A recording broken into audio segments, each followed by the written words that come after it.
ஆண்டவராக இயேசு கிறிஸ்துவின் நாமத்தில் என் அன்பின் வாழ்த்துக்கள். இந்த காலைவெளியிலையும் உங்களை சந்திப்பதில் மகிழ்ச்சி. இன்றைக்கு நம்முடைய தியானத்திற்கு நாம் சென்று கொள்கிறார் இந்த வசனம் மத்திய எழுதின சுவிசேஷம் 16ஆம் அதிகாரம் 19ஆம் வசனம். பரலோக ராஜ்யத்தின் திறவுகோல்களை நான் உனக்கு தருவேன். பரலோக ராஜ்யத்தின் திறவுகோல்களை நான் உனக்கு தருவேன். பரலோகத்தின் தேவன் நமக்கு கொடுக்கிற ஒரு மிகப்பெரிய வரப்பிரசாதம், கிருபை, தயவு, அபிஷேகம், வாக்குத்தத்தம், பல சொல்லிக்கொண்டே போகலாம். பரலோகத்தின் திறவுகோல் கொடுக்கப்படுகிறது. இது எதற்காக கொடுக்கப்படுகிறது என்றால், நாம் ஜெபிக்கிற ஆத்துமாக்கள் ரட்சிப்படைய, மீட்படைய, பாதுகாக்கப்பட, நாம் எதிர்க்கிற சத்துருடைய வல்லமைகள் முடக்கப்பட, கட்டப்பட, பாதாளத்தில் தள்ளுண்டு போக. எனவே ஆண்டவர் பரலோகத்தின் ராஜ்யத்தின் திறவுகோலை தருகிறார் என்றால், நாம் நினைக்கிறவர்களை உள்ளே அனுப்பவும், நாம் வெறுக்கிறவர்களை வெளியே எடுக்கவும் என்று அல்ல, அர்த்தம் அல்ல. அதற்கு ஒரு முக்கிய காரணம், அழிந்து போகிற ஜனங்களுக்காக, ஆத்துமாக்களுக்காக திறப்பின் ஒன்று நீங்களும் நானும் ஜெபிக்கும் பொழுது இந்த திறவுகோல் வேலை செய்யும். பரலோகம் அதை கேட்கும், ரட்சிப்பை கட்டளையிடும், மீட்பை கட்டளையிடும். அதனால்தான் பவுல் மிக தெளிவாக சொல்லுகிறார், நமக்கு மாம்சத்தோடு இரத்தத்தோடு போராட்டம் இல்லை, துரைத்தனங்களோடும் அதிகாரங்களோடும் இப்பிரபஞ்சத்தின் ரோகாதிபதியோடும் அந்தகார கிரியைகளோடு நமக்கு உபத்திரமும் போராட்டம் உண்டு. எனவே மாம்சத்தோடு இரத்தத்தோடு போராடுவதற்காக இந்த ஆசீர்வாதம் கொடுக்கப்படலை.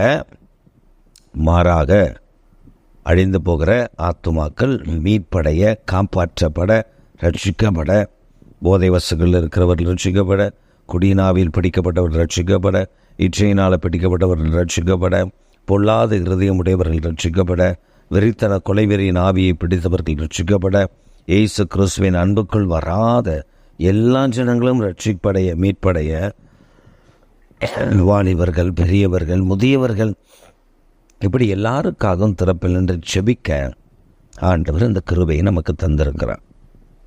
இரண்டாவதாக, நமக்கு அந்த கிருபையை தருகிறதுக்கு காரணம், அந்தகார வல்லமைகள், அசுத்தாவிகள், பொல்லாத கிரைகள், துர்க்கிரைகள், நமக்கு விரோதமாக எழுமே இருக்கிற சத்துருடைய வல்லமைகளை முடக்கி நிர்மூலமாக்கி அதை பாதளத்திலும் தள்ளுண்டு போவதற்கு அதிகாரத்தை தந்திருக்கிறார். இதை அநேகர் புரிந்து கொள்ளாததினாலே தங்கள் வாழ்க்கையில் ஆசீர்வாதத்தை இழந்து விடுகிறார்கள். மனுஷனுக்கு விரோதமாக போராடுகிறார்கள். சிலருடைய ஜெபத்தை பாருங்கள், மாமியாருக்கு விரோதமாகவே இருக்கும், மச்சனிச்சுக்கு விரோதமாகவே இருக்கும், நாத்தனாருக்கு விரோதமாகவே இருக்கும். சிலருடைய ஜெபங்கள் எல்லாம் நீங்கள் கேட்டிங்கன்னா, அவங்களுடைய ஜெபங்கள் சொந்த வீட்டுக்காரனுக்கு விரோதமாகவே இருக்கும். மாமனார், மாமியார், பக்கத்து வீடு, ஏற்ற வீடு, அவங்க சுற்றி இருக்கிற நபர்கள், இவங்க எல்லாருக்கும் விரோதமாக அவங்க ஜெபங்கள் இருக்கும். ஆண்டவர் அதை சொல்லலை. அவர்களை ஆளுகை செய்கிற, அவர்களை வழி விலகி போக பண்ணுகிற அந்த அந்தகார வல்லமை கட்டி செபிக்க, அவர்கள் எதற்கு செவி கொடுக்கிறார்களோ அந்த செவி அடைத்து இயேசுவின் நாமத்தில் அவர்களோட பேசிக்கொண்டிருக்கிற, கிரீசுங்கிற அந்த அந்தகார வல்லமையை கட்டி பாதாளத்தை தள்ளுவதற்கு தான் அந்த அதிகாரத்தை தந்திருக்கிறேன். அதுதான் நமக்கு கற்றுக் கொடுக்கிற ஒரு அற்புதமான தயவு. நாம் அநேக வேளைகளில் நமக்கு தந்த ஆசீர்வாதத்தை மறந்து விடுகிறோம். மாம்சத்தின்படி நாம் போராடுகிறோம். ஜெயம் பெற முடியாது, வெற்றி பெற முடியாது. எப்பொழுது வெற்றி பெற முடியும் தெரியுமா?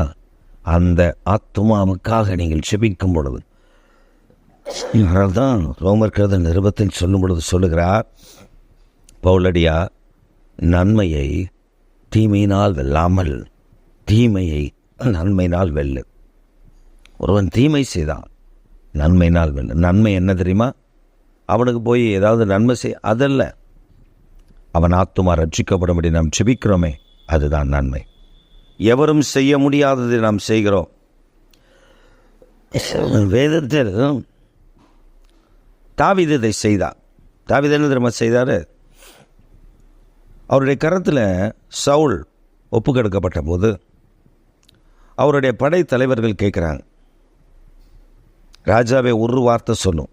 அவன் சத்தமே போடாமல் ஒரே அடி அவனை கொன்று விடுது. தாவீது சொல்லுகிறார், இல்லையாப்பா, அவர் அபிஷேகம் பண்ணப்பட்டவர், அவர் மேல் கை போடாதே. அவர் காலம் வந்து அவர் மறிக்கும் வரை அவரை விட்டு 2 முறை இந்த சம்பவம் நடந்தது. கர்த்தர் தாவீதை சோதித்தார், தாவீது ஜெயமெடுத்தார். அதனால் தாவீதுக்கு வந்த எல்லா நெருக்கங்கள் ஆபத்துகளிலும் சத்ரு அவனை தொடாதபடி காத்து கொண்டார். அவன் ஆயுசு நாட்கள் முடிந்து அவன் மரித்து போகும் வரை கர்த்தர் அவனை கைவிடவே இல்லை. இன்றைக்கு உங்களுக்கும் ஆண்டவர் உங்களோடு பேசுகிறார்.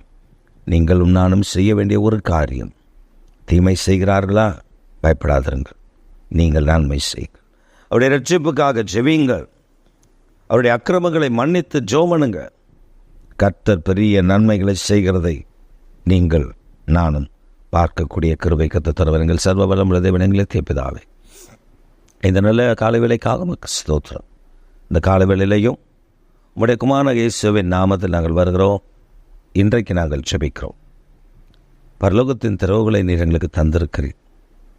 மாம்சத்தோட இரத்தத்தோட போராட்டத்திற்காக அல்ல, துறைத்தனோட அதிகாரங்களோட பிரபு தேவனோட பொல்லாத சேனையோட எங்களுக்கு போராட்டம். அந்த சேனைகளை மேற்கொள்ளத்தான் இந்த திறவுகள்.